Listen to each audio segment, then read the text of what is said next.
अगर अचानक हम सबके मोबाइल काम करना बंद कर दे, टीवी में सिग्नल आने बंद हो जाए, सारे तरह के कम्युनिकेशन और नेविगेशन यानी जीपीएस वगैरह सब काम करना बंद कर दे, आप कल्पना कर सकते हैं कि पूरी दुनिया में हाहाकार मच जाएगा। चारों तरफ हंगामा बरप उठेगा। पर घबराइए नहीं, ऐसा कुछ हुआ नहीं है। हाँ, आंशिक रूप से इसका अनुभव अभी हाल ही में देखने को ज़रूर मिला है।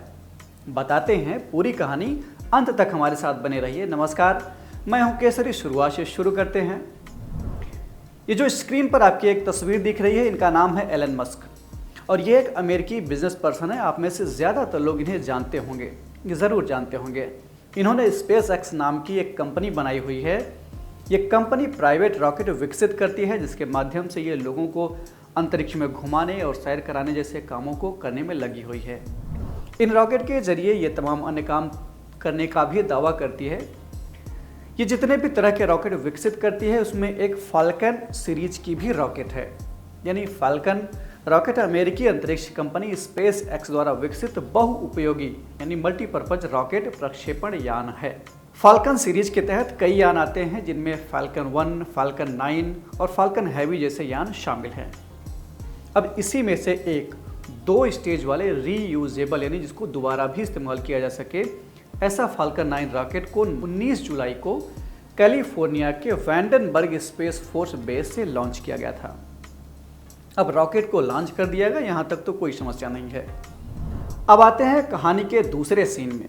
spaceweather.com नाम की एक वेबसाइट है। ये वेबसाइट सन, अर्थ, एनवायरनमेंट से जुड़े समाचार और जानकारियाँ बताने का काम करती है।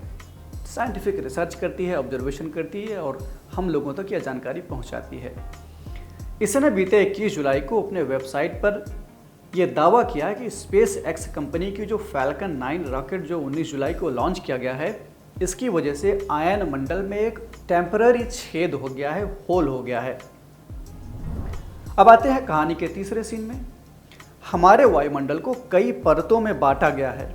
जब पृथ्वी से अंतरिक्ष की ओर हम लोग ऊपर बढ़ते हैं तो 12 से 18 किलोमीटर तक की परत को ट्रोपोस्फियर, उसके ऊपर 11 से 50 किलोमीटर तक स्ट्रेटोस्फियर, फिर उसके ऊपर 40 से 50 से लेकर लगभग 80-90 किलोमीटर तक मेसोस्फियर, उसके बाद 80 से 90 किलोमीटर से लेकर के लगभग 800 किलोमीटर तक थर्मोस्फियर और उसके ऊपर एक्सोस्फियर होता है। थर्मोस्फियर के सबसे निचले वाले परत को, जो मेसोस्फियर से भी ओवरलैप करता है और नीचे भी ओवरलैप करता है, इसको ही आयनोस्फियर या आयन मंडल कहते हैं। यहाँ पर सूर्य की अल्ट्रावायलेट किरणों और कुछ अन्य कारणों की वजह से भी आयंस का निर्माण होता है। इसका मतलब यह हुआ कि ये परत, ये आयन मंडल जिसकी बात कर रहा हूँ मैं, ये लेयर इलेक्ट्रिकली कंडक्टिंग रीजन है।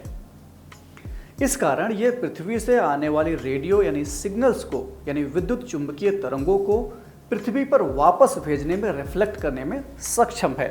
जिसकी वजह से हम अपने टीवी पर कार्यक्रम देख पाते हैं, अपने मोबाइल से बात कर पाते हैं और जीपीएस सेवा आदि का इस्तेमाल कर पाते हैं। अब आते हैं कहानी के चौथे सीन में। दरअसल होता क्या है कि रॉकेट में ईंधन रखने के कई स्टेजेस होते हैं। First stage, second stage, third stage. जैसे जैसे रॉकेट ऊपर जाता है, ये अपने स्टेजेस को बर्न करता है यानी जलाता है। इससे रॉकेट की स्पीड बढ़ती जाती है, रॉकेट हल्का होता जाता है।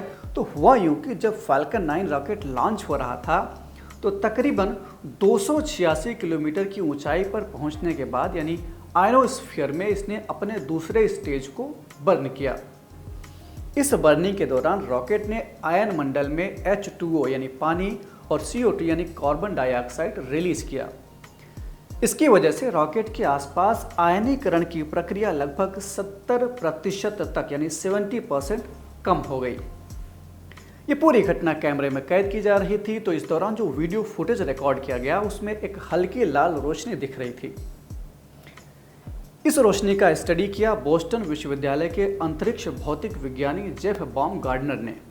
उन्होंने बताया कि यह रोशनी इस बात की ओर इशारा करती है कि आयन मंडल में यानी आयनस्फीयर में एक टेम्परेरी होल हो गया है।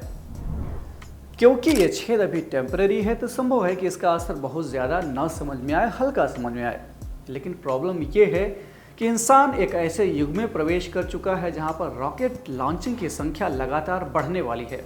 अब तो रियूजेबल रॉकेट लॉन्च किए जा रहे हैं, यानी जिनका दोबारा इस्तेमाल किया जा सकता है, जिसकी वजह से अब रॉकेट्स की लागत यानी कास्ट कम आएगी। इसमें प्राइवेट कंपनियां भी शामिल हो चुकी हैं।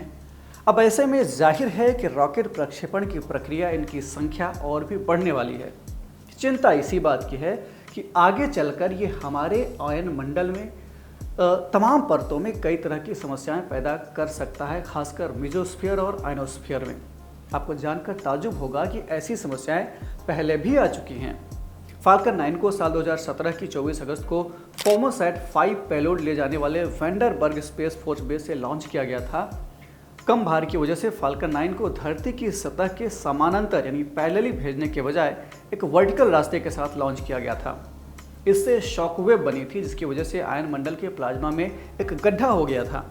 इस वजह से निजी अंतरिक्ष कंपनियों को अपने रॉकेट्स को लॉन्च करने में अधिक सतर्कता बरतने की ज़रूरत है।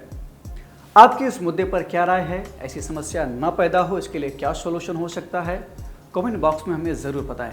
इस एपिसोड में इतना ही। हम फिर मिलेंगे एक नए कार्यक्रम के साथ। तब तक के लिए आप जमकर पढ़ते रहिए और बढ़ते रहिए।